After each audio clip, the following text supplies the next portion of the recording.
Hello, and welcome back to Crimes from the East, your weekly South Asian and Indian true crime podcast. I'm your host, Pia, and with me this week I have Katie, another true crime enthusiast who will be taking this journey with me today. Hi, Katie. Hi, Pia. Hope you're doing well and you're ready for some Desi true crime. Oh, by the way, do you know what the term Desi means?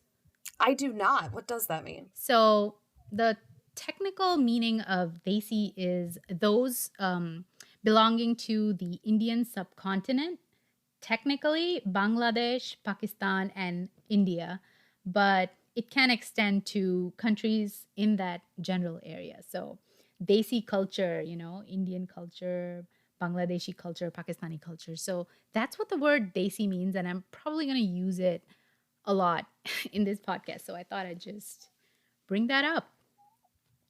No, it's really good to know. Thanks. So today we're talking about the infamous Stoneman murders. Have you heard about this case at all? I have not.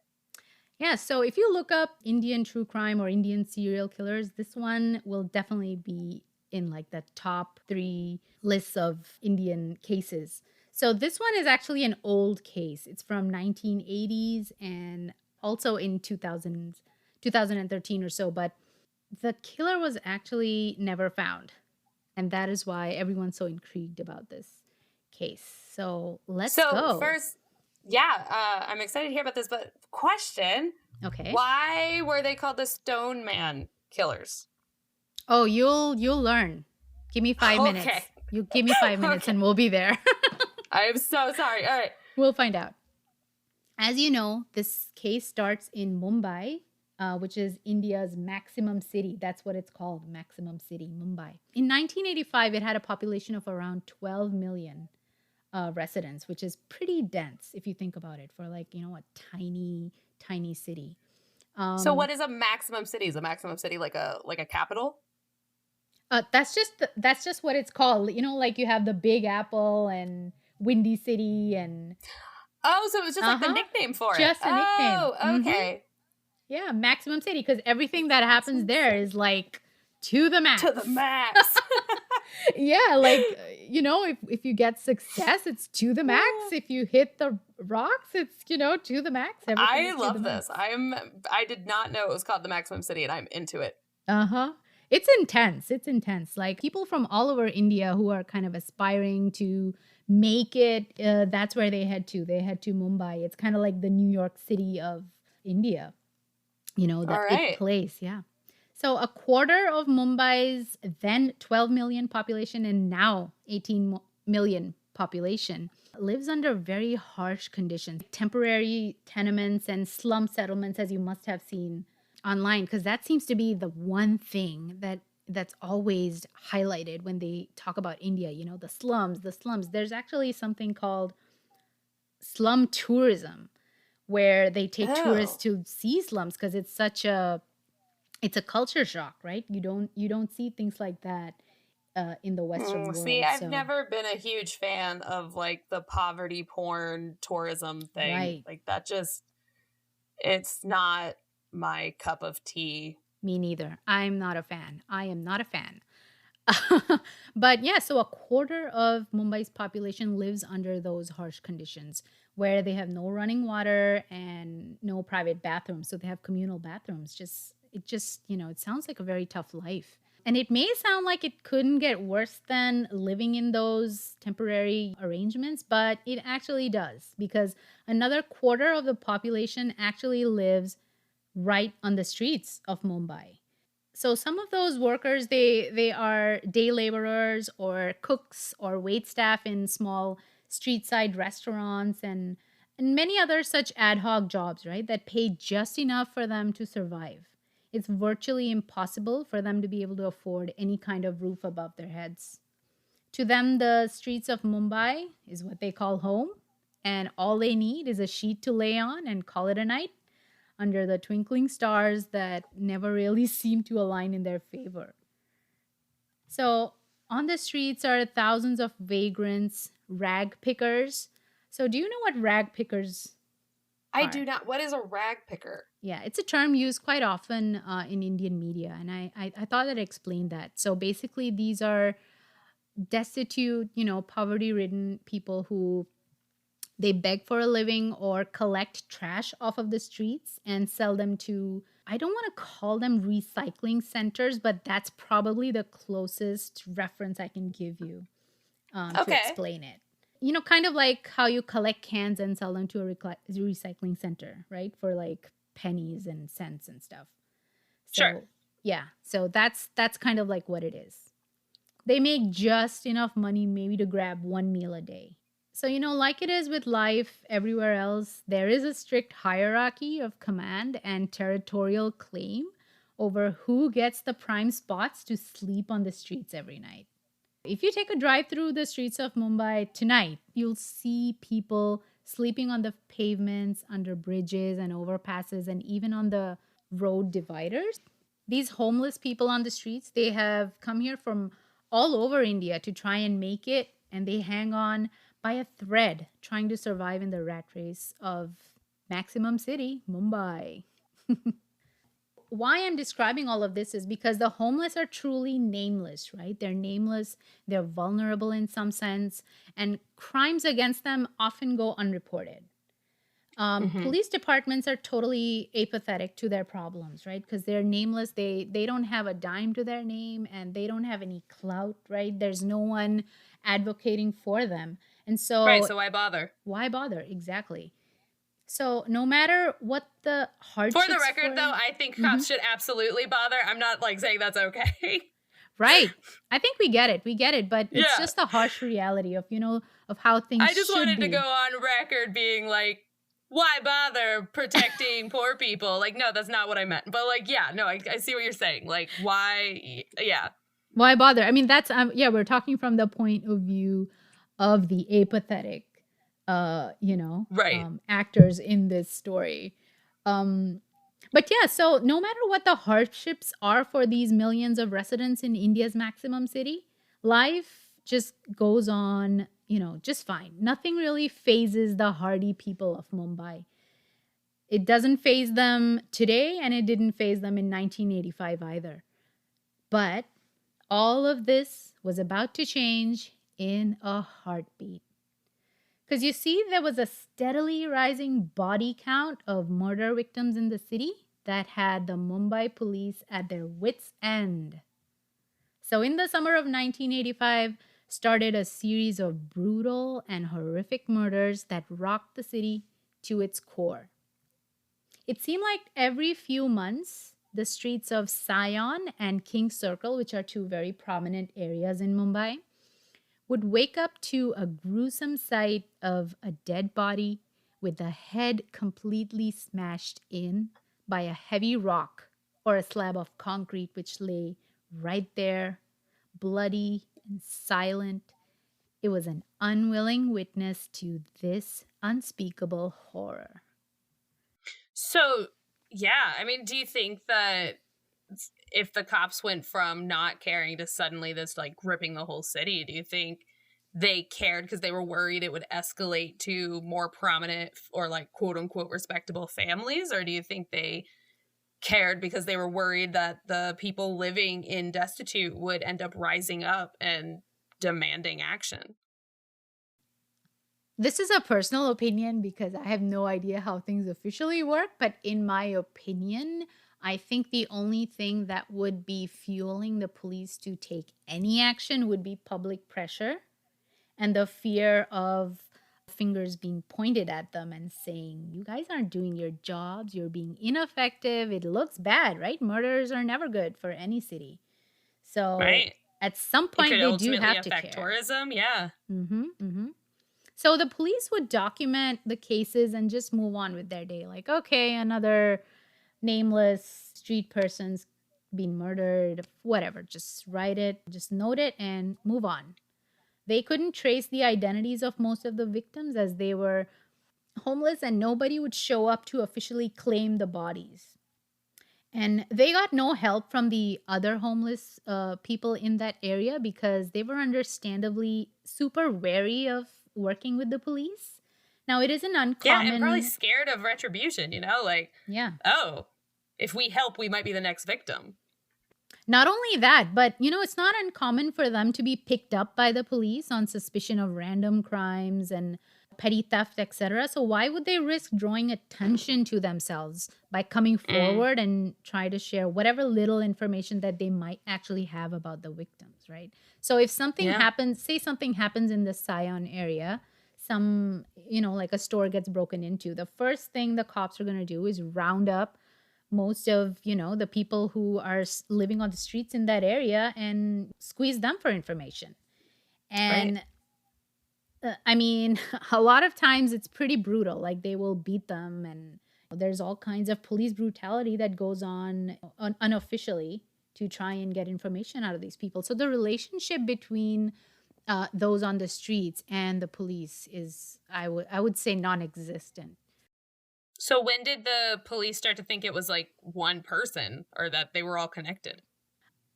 The murders continued on one by one till late 1987. So, in a span of 2 years, the victim count went up to 12. 12. And it was only slowly by like the sixth or seventh case did like a police officer who isn't named publicly, so I have no idea what their name is. He's the one who kind of connected the dots, and he thought, okay, so I this is the sixth case of a homeless person being smashed to death with a huge rock, and no one's seen him. So he's the one who connected the dots and figured it out that this is the work of one man. And Mm-hmm. actually, there was one lucky survivor or unlucky survivor who escaped by the skin of his teeth. He woke up to the terrifying image of the stone man with his arms raised above his head, ready to bring down the heavy rock on his head. Oh, okay. So that's why he's called the Stoneman, because Yep. he smashed your head in with a stone. Got Mm-hmm. it. Yeah. Okay. So someone woke up to that. Somebody woke up and he was like, Mm-hmm. so that Looming person over him, survived? like a dark shadow looming above him with a huge rock in his arms and just ready to drop it right on him. Just imagine that. Like I get chills just thinking about it. Oh my So that god. person survived. Yes, he survived, but see, all of this takes place in very dark and dimly lit areas of Mumbai. So unfortunately, he had he had no identifiable details that he could share about the stone man, which Well, is do we know? just unfortunate. Yeah, I'm sorry. I got to back up for a hot second. Like, Hmm. how did he survive? So, because he saw the stone man about to like drop the rock on his head, he moved a little bit to the side and it hit him on the side of the head instead of smashing him right in his face. And then what? The guy just ran away? Yep, he ran away. He ran away because this guy started screaming, right? He screamed out, and the other people on the streets woke up and they came to his aid. So the stone. Okay, hold on, hold on. Mm-hmm. I have multiple questions now. So one, Go ahead. the stone man killed people in their sleeps. Then Yes. okay, and two, he did this around other people. Did no one wake up to like a rock hitting the ground? No. Like my rabbit can't even jump on my bed without waking me up. So like if somebody slammed a rock hard enough onto the ground near me to Mm-hmm. smash somebody's head in, how did that not wake anybody else up? I mean, this is happening in a big city, right? Out in the open where I mean, everything's not super silent. There's cars and trucks and whatnot, in the background, Right. and I mean, there's dogs barking yeah, I live in everywhere. a city. Yeah, Yeah, no, I live exactly. in it. There's Mm-hmm. constant like Mm-hmm. fire trucks and police cars and Mm-hmm. people, well, pre-pandemic, people outside. Like I would still wake up if a rock was slammed onto the ground near me, which kind of begs the question, like how many people did have information on this person but were just afraid to come forward? Good point. I mean, you could be totally right because all we know is what is on record. So if there were witnesses who saw more than what's officially recorded, they definitely did not come forward. Oh my gosh. And the other thing to note is that the Stoneman specifically sought out people that were sleeping by themselves and not in groups. So people do kind of gather, and three or four would sleep together in a corner, like especially if they're friends or work together or whatever. But those weren't the targets of this guy. This killer specifically chose victims who were by themselves in an isolated area, and that's why I guess he was able to Now, earlier commit these you crimes. mentioned that there was like that hierarchy among Mm-hmm. like, the better sleeping spots or like where you could Yeah. sleep. Now, the Mm-hmm. people who were sleeping alone, would they have been higher or lower on this hierarchy? In my opinion, again, my opinion, it was probably people who were newcomers in the area who didn't really have associates and friends in that they could hang out with. And if I had to make a guess, it would be someone lower in that hierarchy. Mm. So they're kind of I mean, just sleeping out on the streets without the threat of a serial killer is already a scary proposition, right? So Right. it, you want to be in a group. So the fact that these victims were alone probably meant that they were either new to the area or lower in that hierarchy and Mm-hmm. didn't have a support system of any kind, which worked well for the serial killer, right? That's what he wanted. He wanted to Yeah. do this job in peace and not have anyone around to kind of interrupt him. So he killed 12 people over the course Hmm. of 3 years? 2.5 years. Two and a So half years. 1985 is when the first case was reported, and by the end of 87, it stopped. Now, were they like men and women, or were they primarily men? Like, was there any connection other than the people being homeless and alone that stood out? None that's reported. So all of my research comes from, the almighty Google and whatever I could find on Google. And the frustrating part is that not enough details are found on this case, especially the Mumbai part of the case, right? I couldn't find names, I couldn't find details, I couldn't find ages or even the gender of any of the victims. It's assumed that they were all male victims at this point. And yeah, that's all I had to work with for this So case, then, which is very frustrating. that is frustrating. So then what? Like, he just Yeah. stopped? Like, suddenly the murder stopped? Oh, so yeah, let me get there. We're gonna get there. So I just wanted to put a disclaimer out there that Mumbai is actually a very safe city to live in, and I mean, it sounds unlikely after we're talking about these horrific serial killings, but officially, the city has a crime rate that's lower than the state it's in. So the state of Maharashtra collectively has a higher crime rate than that of Mumbai city. So it's Oh, actually, well, I mean, it's not like yeah. a horrible place to live in or anything. People there love it. They Well, wouldn't that's the move. They same. I wouldn't mean, move out of there. yeah, I mean, that'd be the same if we were talking about, like US serial killers. It's not like there's Hmm. a serial killer on every corner, but like, you can definitely make it sound that way if we're only talking about like serial killers from New York? Yeah. Yeah. It's not as if, people don't go out at night or they're cowering in fear at home or anything. Women and youngsters and people travel all over the city at all times of the day, for work and study and stuff. So life carries on. It's not a bad place to live. I just wanted to put that disclaimer out in case there are, people who live in Mumbai. They're called Mumbai cars listening, and please don't send me hate mail. I love Mumbai. Okay, I lived there for a big part of my childhood, and I have nothing bad to say about it personally. So just wanted to put that out. All right. So getting back to the case. So it's not as if the police departments are inundated with murder cases and stuff that they can't really spend resources on crimes of this type. But like we discussed earlier, I suspect that the socioeconomic status of these victims played a heavy role in the a lack of a more thorough investigation and follow up by the police departments. And in the same breath, like, I can't blame the Mumbai police either, because especially back in 1985, there wasn't any DNA technology or like a national database of citizens that they could cross check against to identify the victims. So I really don't know if it would have been possible for them to identify the victims, even, as hard as they might have tried. Mm-hmm. The narrow, dark lanes of the city are just so easy to hide in for any sinister criminal of the night. They could disappear in minutes. So even catching them, it's not like I can't blame the police for that. Like, it would be easy to just kind of sink back into the shadows and not be caught. The people of Mumbai, not just those who lived on the streets, but the regular people of Mumbai, everyone was gripped by these murders.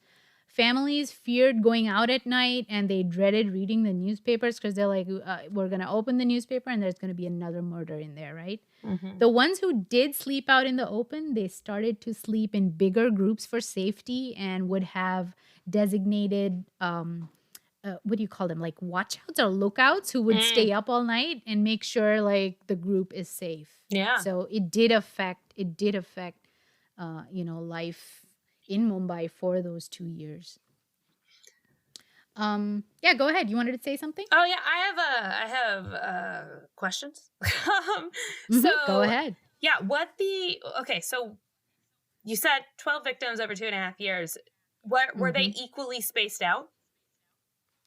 So there are no dates. There are no dates for these crimes, but it does say every month. So every few months. So I'm just going to assume every 2 months there was a murder. Well, I'm just wondering if, if it was suddenly stopped, right? I can't help but wonder if maybe there was some vigilante justice that took place, and if maybe the last victim was actually the killer. Huh. Well, the motives for these murders really is anyone's guess. Yeah. And yeah, so since the identities of the victims were never really determined, we won't know if the killings were related at all. Like if one killing was related to the other, if the murderer was actually killed as part of a vigilante stakeout or something, we will never know, which is alarming. I guess that's why. Yeah, it's alarming. I mean, at least the Mumbai police figured out that they were connected and that they were now in the path of a complete psychopath. Well, did the police ever have any leads? Yeah, off the record, there were rumors that the official number of victims was actually somewhere around 25. But the official number was kept low to try and kind of, salvage some reputation of the Mumbai police, and so it doesn't sully their name. But of course, this is just conjecture. So we can only consider what's on record, which is 12 victims. Now, after some hue and cry from the public, the police did round up some of the usual suspects from those areas of Sion and King Circle, informants, drug peddlers, petty criminals, and the likes, in an effort to squeeze out at least some information to use for the case, but they got nothing.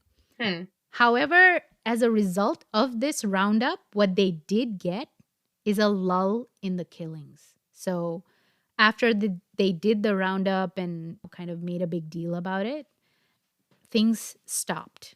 So by mid-1988, the murders completely stopped, much to the relief of the people of Mumbai and the Mumbai police, who, after 12 murders and one unfortunate surviving witness, still had no clue about the Stoneman serial killer. But finally, Mumbai had freed itself from the clutches of this alleged psychopath. Or so they think. So what do you think? You think it was the work of one guy or a group of people, or just different people using the same MO to cover like up a their copycat? personal motives? Yeah, like if you're just using a random rock off the street, it could be anyone. Like, it's not as if it's a gun which can be tied to a single person. Like the murder weapon is completely random, anonymous, and untraceable, really. Yeah.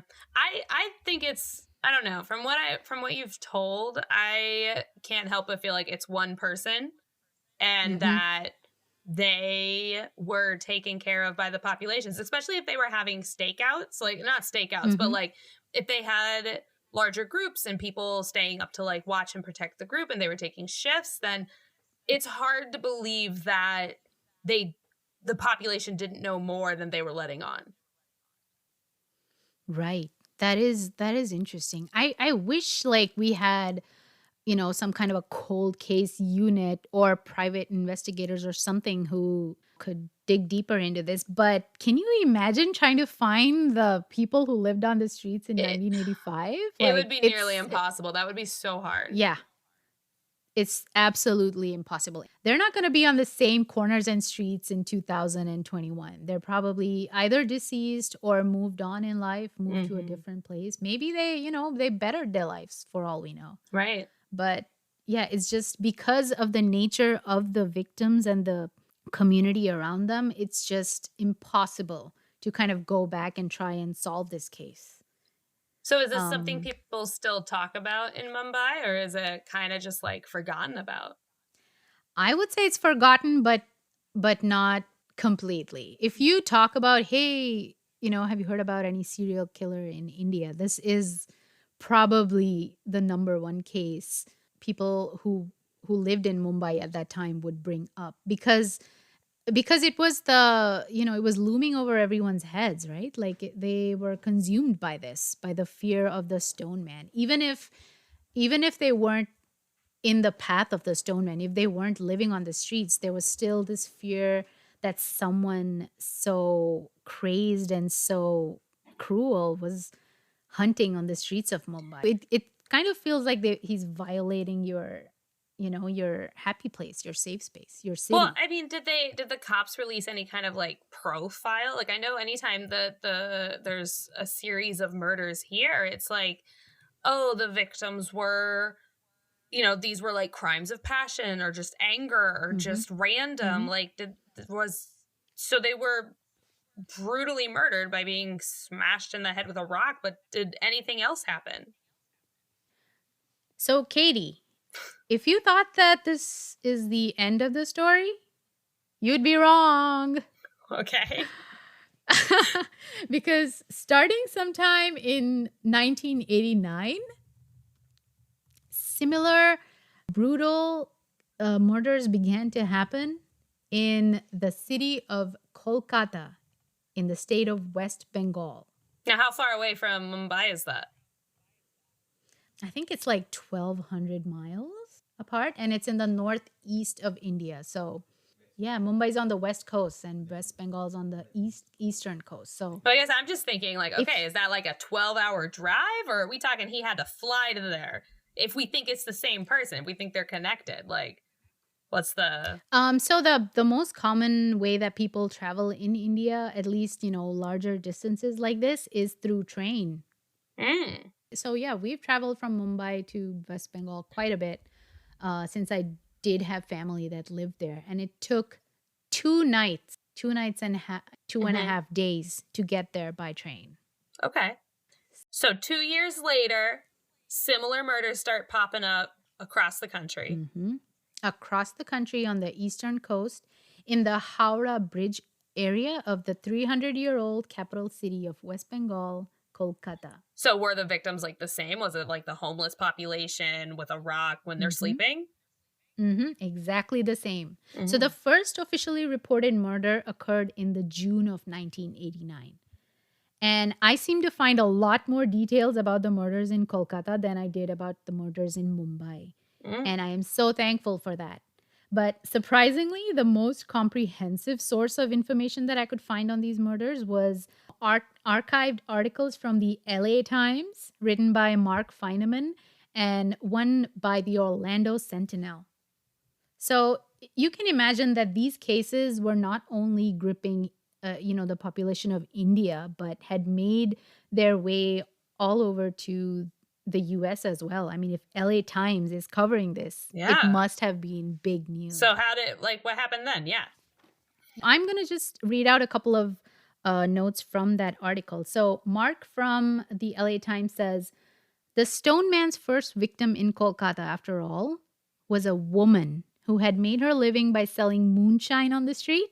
And his second victim was a beggar who collected trash off the sidewalks. And he was killed on July 4th, exactly 1 month after the first. Mm. The MO was the same, the victim profile was the same. People who lived on the streets but were sleeping by themselves. The victims were found with their heads smashed in and a huge rock lay next to the body. Now, these rocks were not like tiny, small stones you could just pick up and fling around. They weighed like 50 to 60 pounds. Oh, so this person had to be strong. Like, they had to be, like, well fit. So did the Calcutta police work with the Mumbai police? They eventually did consult with them because by this time the case was so famous, the Kolkata police kind of didn't take too long to put two and two together. And they figured that if it isn't the same guy, it might be a copycat who knows about the original crimes in Mumbai. Mm. But of course, when the first few cases popped up, it's not as if they got right on it. Yeah, they're like, this is exactly the same. Yeah. No, it didn't happen. It was the same. It was the same story as it is, as it was in Mumbai. Sanjoy Basak, a senior reporter from the Telegraph, says, and I quote, "Apart from the pavement dwellers themselves, no one was bothered about it much. Pavement dwellers don't even have voting rights, so nothing was really done." By the time the third victim was found, the Kolkata police linked the crimes and was now convinced it was all the work of a single crazed psychopath, who they now named as the Stoneman Killer. So the name Stoneman Killer actually originated in Kolkata and not in Mumbai. Oh, interesting. Mm-hmm. And it appears that the cops in Kolkata really did try their best to solve the case. They deployed hundreds of constables all over the city, especially at night, to patrol the dark lanes of the city during the early hours of 3 a.m. and 5 a.m. when the killer typically operated. The pressure from the public of the city was immense, and there emerged departmental politics between two police officials in the form of a race to catch the Stoneman. So at the time, the chief of police, Prasoon Mukherjee, and Deputy Commissioner Rajpal Singh, they had opposing theories about the killer and how to catch him. DCP, or Deputy Commissioner Singh, he created the detailed profile of a killer. So remember you were talking about like a profile? Mm-hmm. DCP Singh did create one. He theorized that the killer is a methodical, highly intelligent, well-built, tall man, able to blend into the crowd at a minute's notice. The killer was propelled by a deep-seated hatred for the beggars and mentally ill dwellers on the streets. This was a profile that DCP Singh created. I wonder why they think that I wonder why they think he was highly intelligent. Like, the rest of the profile, okay, I get, but like, what exactly made them be like, this man must be highly intelligent?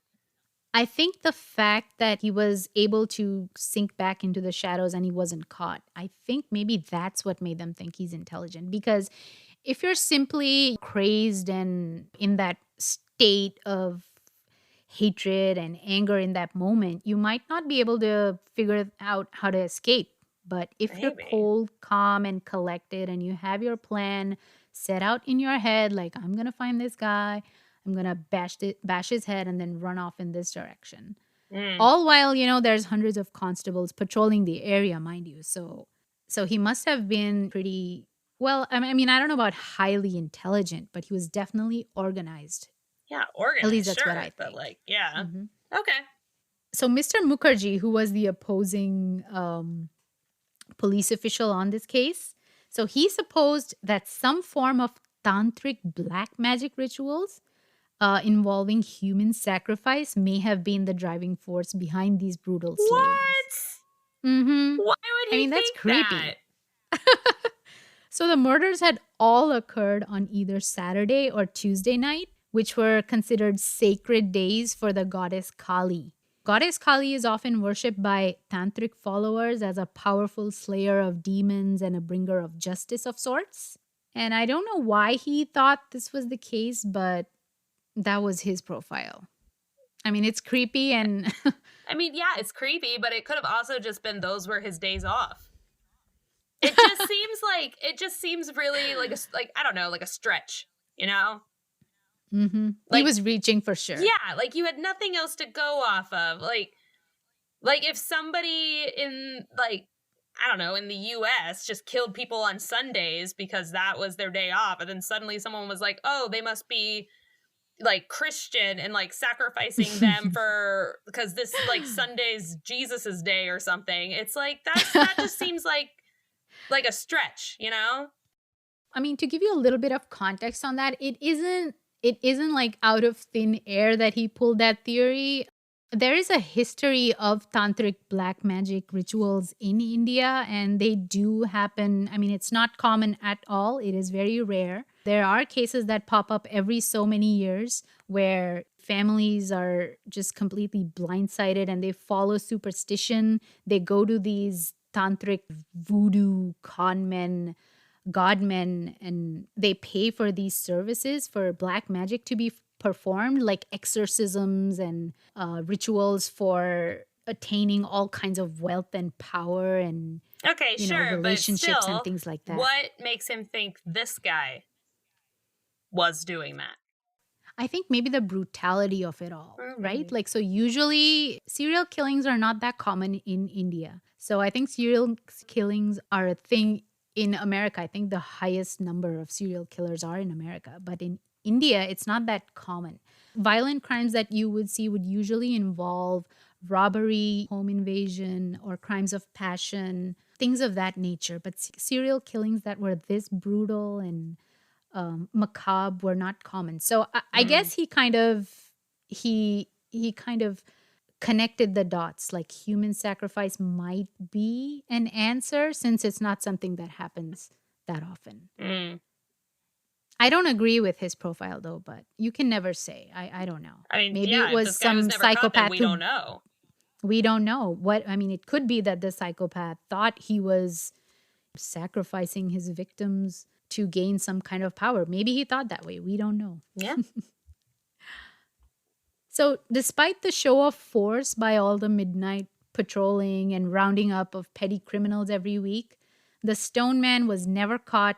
And with the last victim discovered in September of 1989, the Stoneman just vanished into the night. So, this was a very short stint for him in Kolkata. I think over a period of just 6 months, he killed 7 people in Kolkata and then just stopped. If you believe that it was the same serial killer in Mumbai as well as Kolkata, his official victim count would be 19. Yeah, 19. Over the course of 5 years. Right, 1985 to 1989. Yeah. Oh, and then years. He just stopped. So usually when crimes like this cease to happen, it could be either because the perp is deceased, in jail, or just kind of went dormant for reasons unknown, like that of Irons or even BTK, who stopped completely. So we don't know. Since we never caught him, we have no idea what happened. Or if even for that matter, if there was a Stoneman. What do you think? You still convinced it's one guy? I'm still convinced it's one guy, but the homeless population of Calcutta took care of it. Or police took care of it. Or they were like, we don't have enough proof it was this guy, but we know it was this guy, so we're just going to take care of it. Wow. Maybe they did that. And I can't officially endorse vigilante justice, but if they did that, hats off to them. Right. Like, of course, absolutely. Like, never, I do not support vigilante justice, but also I do support people not killing people. So, greater good? Question mark? Yeah, no, Yeah. Big picture. I think it worked out. Whatever happened. It may have been possible that the people on the streets kind of took care of business themselves, because there was systematic ignorance and apathy on the part of the officials for a very long time. And so they may have figured, you know what, we got to take care of ourselves. And to highlight that, I'm going to quote N.C. Bhattacharya, who was a police officer in charge of Kolkata's downtown station house. He was quoted as talking about the street dwellers who were mostly migrants from other states. He said, "These people are just lunatics and madmen. So many lunatics in Calcutta. Just like the Stoneman we are searching for. Lunatics. All of them. Lunatics. That that's so frustrating. So in his eyes, the killer and the victims were the same. He That didn't care about either. that's I awful. don't know if he meant something else by it, but I mean, we have to take his words at face value. So it kind of it in my eyes, this shows the apathy of the times for the victims. Mm-hmm. And on the other side of the coin lie the helpless community who are living with abject fear for their lives and their families every single night. So Ramdas, a railway porter in Kolkata, is quoted as saying these solemn words: "Why are the gods so angry with us? We are so poor. We have nothing to eat. My baby has a fever, and we have no place to go. Now there is a madman trying to kill us. What have we done to deserve this?" That's so sad. That is Yeah. so sad. People who have nothing and nowhere to go, I mean, it's just so sad. They really must have felt completely helpless. Especially with the police or people who are supposed to protect them not doing that. It just Hmm. sounds like the system failed them and continued to fail them on so many levels. Yeah.